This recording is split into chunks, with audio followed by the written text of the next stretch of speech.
میرا مفتی صاحب سے یہ سوال ہے کہ گھر میں مکڑی کے جالے لگ جاتے ہیں، ان کو اتار سکتے ہیں اور مکڑی کو کیا مار سکتے ہیں؟ مکڑی کے جو جالے ہیں ان کو صاف کرنا چاہیے جی، بلکہ علماء نے تو یہاں تک فرمایا کہ مکڑی کے جالے گھر میں ہونا یہ تنگ دستی کے اسباب میں سے ایک سبب ہے،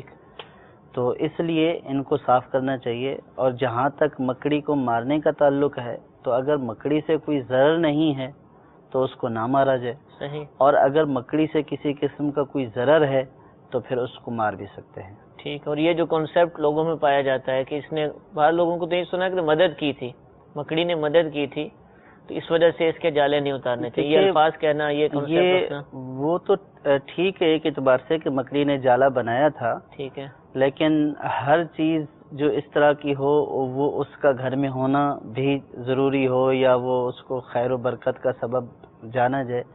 ایسا نہیں ہے۔ ٹھیک ہے، بعض چیزیں ایسی ہوتی ہیں کہ جو نظافت کے منافی ہوتی ہیں، یعنی صفائی ستھرائی جو ہے وہ ان میں نہیں رہتی ہے اور دور سے دیکھنے میں بدنمائی ظاہر ہوتی ہے، تو اس لیے ان کو گھر میں اگر صفائی کر دی جائے اور ان کو بالکل صاف کر دیا جائے، یعنی کوئی شخص بھی یہ نہیں پسند کرتا کہ اس کے گھر کے انٹرنس پہ جو ہے وہ اس طرح کا کوئی جالا بنا ہوا ہو، اور تو یہ ایک بدنمائی بھی ہے اور لوگوں کو جو ہے وہ اچھا بھی نہیں لگتا اور خود صفائی اور ستھرائی کے اصولوں کے بھی خلاف ہے۔ اور پھر جب علماء نے اس کو جو ہے وہ تنگ دستی کے اسباب میں گنا ہے تو پھر اس کو اتارنا چاہیے۔